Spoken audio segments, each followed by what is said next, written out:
Two boys resting. It seems like a peaceful scene. But look again. Shadows loom behind them.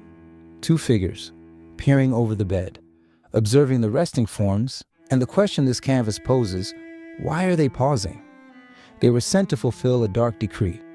They are agents of the crown. They know their objective, but they remain still. Look at their expressions. It isn't coldness. It is a profound conflict. Why are two men, sent by a ruler to secure the line of succession, finding it so difficult to proceed? The answer lies in the bed, a Bible, a rosary. Two brothers embracing in deep slumber. And Hildebrandt was clever enough to capture this exact second, not the event itself, the moment before, when even those sent to end a lineage hesitated in the presence of pure innocence.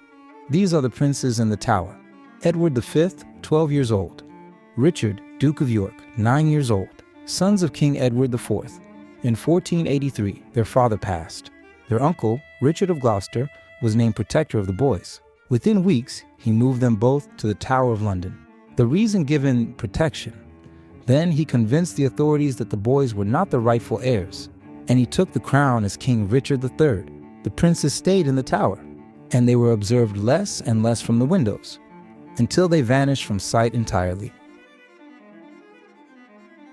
An Italian scholar named Dominic Mancini, who was at the court, recorded, the young king's physician reported that the boy sought spiritual peace every day, because he sensed his time was finite. After that, silence. The boys were never seen by the public again. In 1674, workers at the Tower of London found the remains of two young individuals buried deep beneath the staircase. It was assumed they were the princes. The remains were moved to Westminster Abbey, where they stay to this day.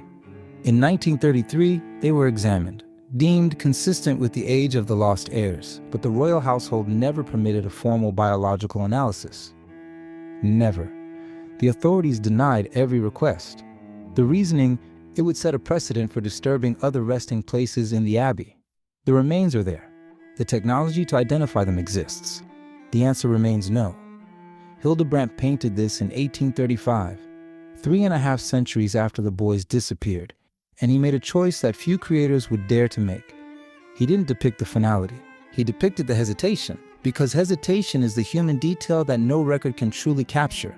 It is the moment when political ambition meets the vulnerability of two children and, for a second, wavers. And he placed you inside that moment. You are not observing from the outside.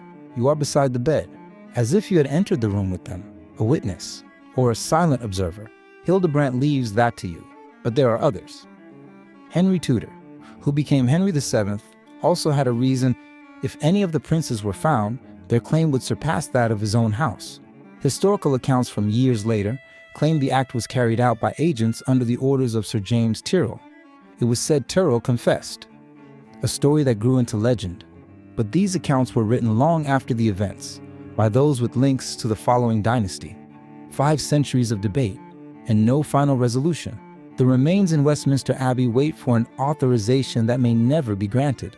And this painting continues to show the only moment in which someone could still have changed history. The moment when two men looked at two sleeping brothers and paused. What happened after that second remains the greatest unsolved mystery in the history of the British throne.